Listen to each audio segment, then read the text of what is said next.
오늘도 새벽을 깨워 기도하는 저와 여러분의 삶에 하나님의 예비하신 은혜와 복이 가득 넘쳐나기를 좋으신 예수님의 이름으로 간절히 축복드립니다.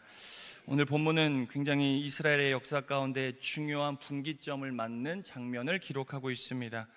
왜냐하면 이스라엘이 사사 시대를 이제 끝내고 본격적으로 왕정 시대, 왕이 등장하는 것을 결정하는 내용을 담고 있기 때문입니다.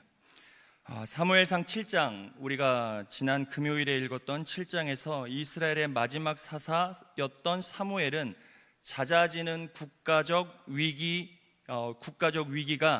영적으로 타락했던 우리 때문에 주어졌다는 것을 깨닫게 되었습니다. 국가적 위기, 삶의 위기가 이방 나라 때문이 아니라 우리가 하나님을 온전히 섬기지 못한 것에서부터 비롯되었다는 것을 깨달아 사무엘은 지체 없이 이스라엘 백성들을 미스바로 모이게 했습니다. 그리고 그곳에서 다른 것이 아니라 하나님 앞에 회개했지요. 하나님께로 자신의 삶과 마음을 돌이키겠다는 결단을 한 것입니다. 그 후 이스라엘은 블레셋과의 전투에서 승리하게 되었고 또 평화를 누리게 되었습니다. 우리가 다시 한번 느껴야 합니다. 우리의 삶의 진짜 평안과 안정은 어디로부터 오는가? 우리의 눈은 다른 것에 가 있지만 아니요, 우리가 맺은 하나님과의 관계를 통해 우리가 누려야 하는 진짜 은혜와 평화가 주어진다는 것을 우리가 꼭 기억할 수 있어야 합니다.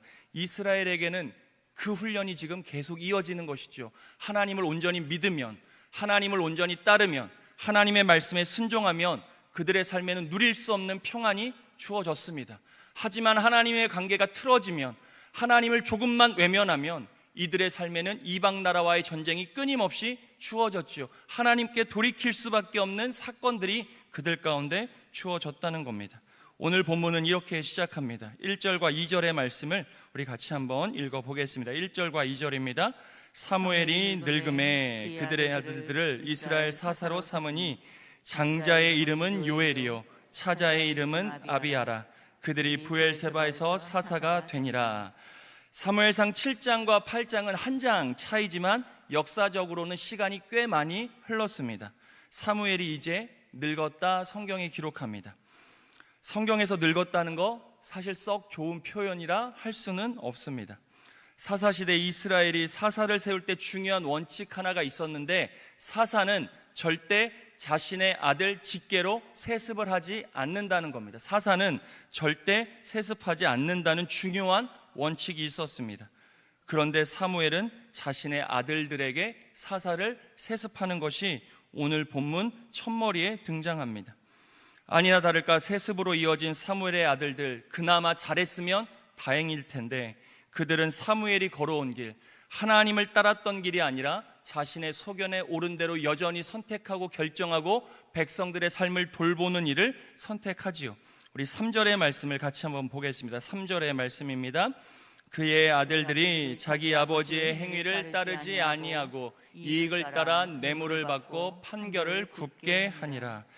사랑하는 여러분, 우리의 육신도 쇠하여지기 마련입니다. 나이도 들어가는 것 당연한 이치입니다. 막고 싶다고 막아낼 길이 우리에게는 없습니다. 하지만 중요한 것은 우리의 영은 우리가 관리할 수 있다는 것이지요. 하나님 앞에 우리의 영이 평생 청청할 뿐만 아니라 시간이 지나가면 지나갈수록 우리의 영이 맑아지는 은혜가 저와 여러분에게 있게 되기를 간절히 축복드립니다. 이게 중요합니다. 쇠하여지는 육신 바라보며 우리가 낙심할 것이 아니라 우리의 영이 오늘 건강한가, 우리의 영은 매일같이 신선해지고 있는가, 하나님의 은혜 가운데 충만한 영을 간직하며 내가 오늘 주어진 삶을 살아내고 있는가가 중요하다는 것이죠. 오늘 본문의 사무엘을 보십시오.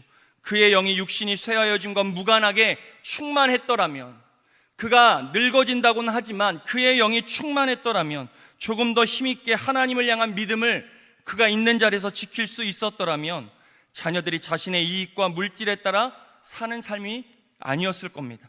아니, 근본적으로 자신의 자식에게 사사를 세습하지 않았을 겁니다.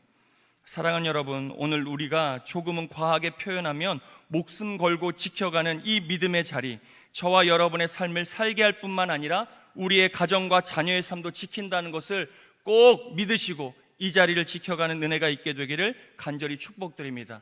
그래서 우리가 기도하는 이 자리가 영적 전쟁의 최전방일 수밖에 없는 겁니다. 우리가 기도하는 이 자리가 최전방의 자리이지요. 기도로 씨름하며 영적인 전쟁에서 승리해야 되는 자리가 이 자리입니다. 그래야 우리의 후방, 우리의 삶과 우리의 자녀의 삶은 전능하신 하나님께서 지켜주시기 때문이지요. 오늘 이 자리, 내가 지킬 수 없는 삶을 지켜갈 수 있는 영적인 충만함을 반드시 하나님께 공급받고 돌아가는 은혜의 자리가 되시기를, 그렇게 평생 여러분의 삶을 지켜가는 은혜가 있게 되기를 간절히 축복드립니다. 그렇다면 사무엘의 아들들이 어쩌다 이렇게 되었을까? 이유가 있습니다. 그래도 사무엘의 아들들인데 저는 그 이유를 오늘 본문 첫 절이 언급하는 그들이 살았던 지역에서 찾아볼 수 있었습니다. 사무엘의 아들들은 오늘 본문에 보니 브엘세바에서 사사가 되었다고 기록하고 있습니다. 브엘세바는 자신의 아버지 사무엘과 살았던 동네로부터 남쪽으로 약 80km나 떨어진 지역이었습니다. 그리고 브엘세바는 이스라엘의 최남단이었고 이방 나라인 에돔과 국경을 맞대고 있는 지역이었습니다. 사무엘의 아들들은 아버지 사무엘로부터 이어지는 영적인 영향력을 받아야 하는 아버지 자신이 나고 자랐던 라마라 하는 지역으로부터 물리적으로 너무 먼 지역에 나가 있었습니다. 그러니 자연적으로 영적 거리도 멀어지게 되었다 생각해 보았습니다.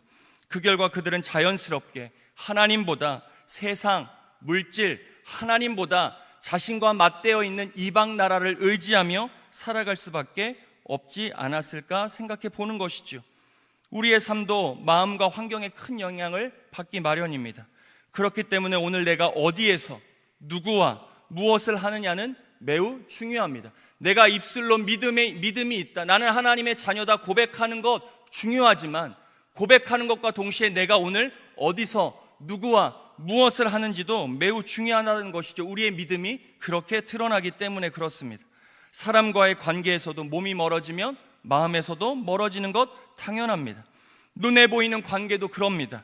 하지만 보이지 않는 하나님을 섬기고 살아가는 우리는 어떤 관계를 맺어야 하겠습니까? 우리의 믿음과 신앙을 끝까지 지켜내기 위해 우리는 무엇보다 하나님을 가까이 하는 삶을 살아낼 수 있어야 합니다. 하나님을 가까이 해야 합니다. 의식적으로도 가까이 해야 합니다. 예배와 가까운 삶 마땅히 살아가야 합니다. 말씀도 자주 펼쳐야 읽을 수 있는 겁니다. 읽어야지 절대 읽을 수 없죠. 말씀을 펼쳐야 읽을 수 있습니다. 기도해야지 되지 않습니다. 기도의 자리에 한 번이라도 더 나와야 기도할 수 있는 겁니다. 하나님을 위해 헌신하고 봉사 때가 되면 해야지, 그때 되면 해야지 절대 못하죠. 억지로라도 힘들더라도 내가 봉사하고 헌신하는 자리에 있기를 우리가 사모할 수 있어야 합니다. 그렇게 때로는 억지스럽더라도 힘들더라도 버겁더라도 물리적 거리를 하나님과 가까이 할 수 있어야 하지요. 그래야 우리의 믿음과 신앙을 악한 세상, 유혹 많은 세상으로부터 지켜낼 수 있는 겁니다. 생각으로 되지 않지요. 구체적으로 결단이 필요할 때는 결단해야 합니다.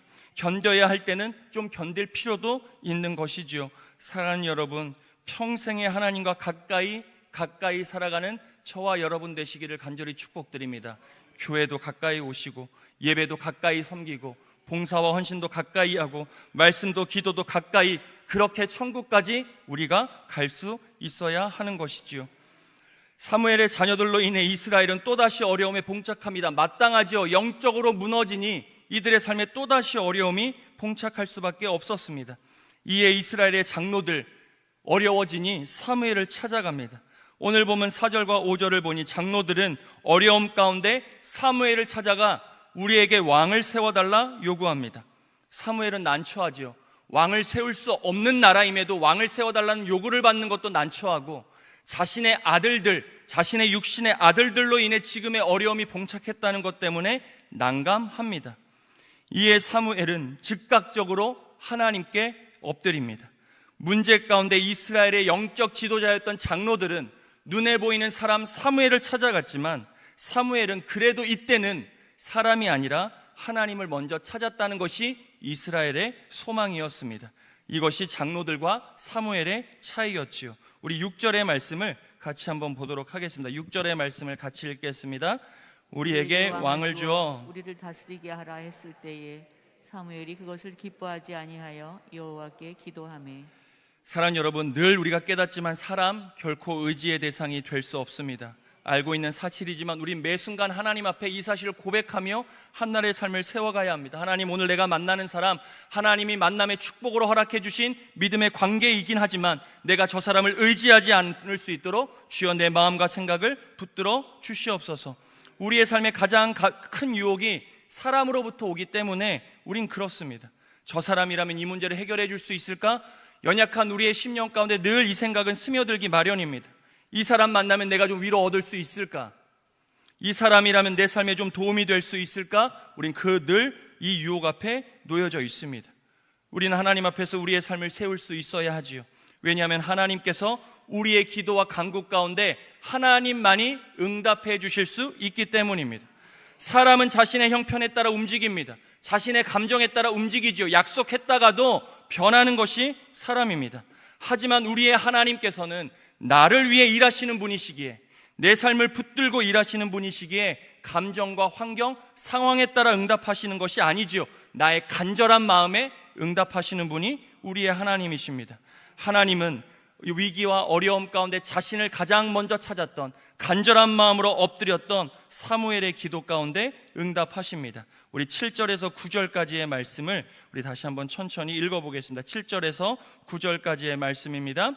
여호와께서 사무엘에게 이르시되 백성이 내게 한 말을 다 들으라.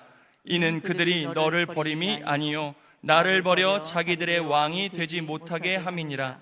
내가 그들을 애굽에서 인도하여 낸 날부터 오늘까지 그들이 모든 행사로 나를 버리고 다른 신들을 섬김같이 내게도 그리하는도다. 그러므로 그들의 말을 듣되 너는 그들에게 엄히 경고하고 그들을 다스릴 왕의 제도를 가르치라. 하나님께서는 사무엘에게 백성의 모든 말을 들어라 라고 응답해 주십니다. 그리고 왕의 제도, 내가 너에게 일러주었던 왕의 제도를 백성들에게 하나하나 가르치라 하십니다. 사무엘은 하나님의 말씀처럼 백성들에게 왕의 제도를 가지고, 왕의 제도가 갖고 있는 부정적인 것을 이야기합니다. 눈에 보이는 왕을 세우면 그 왕이 우리의 삶을 돕는 것이 아니라 그 왕 때문에 우리의 삶이 힘들어진다는 것을 사무엘이 굉장히 자세하게 이야기합니다. 그런데 백성들의 귀는 들리지가 않지요. 이미 마음이 결정했습니다. 나에게 왕이 필요하다, 눈에 보이는 왕이 필요하다 마음으로 결정하니 사무엘의 이야기가 들리지 않습니다. 사무엘의 이야기가 끝나기도 전에 아니요, 우리에겐 왕이 필요합니다. 사무엘에게 자신의 목청을 띄어 주장합니다. 결국 하나님께서는 또 어떻게 하십니까? 그 이야기도 들어주라고 이야기하시죠. 내가 백성들의 말처럼 왕을 세워주겠다는 것을 결정 하나님이 하십니다. 하나님 스스로가 이스라엘의 왕이신데 사람을 왕으로 세우는 제도를 하나님께서 오늘 본문에서 허락하시는 것입니다. 물론 하나님께서 창세기와 신명기의 말씀을 통해 이스라엘의 진짜 왕을 하나님께서 세워주시겠다는 약속은 해주셨습니다.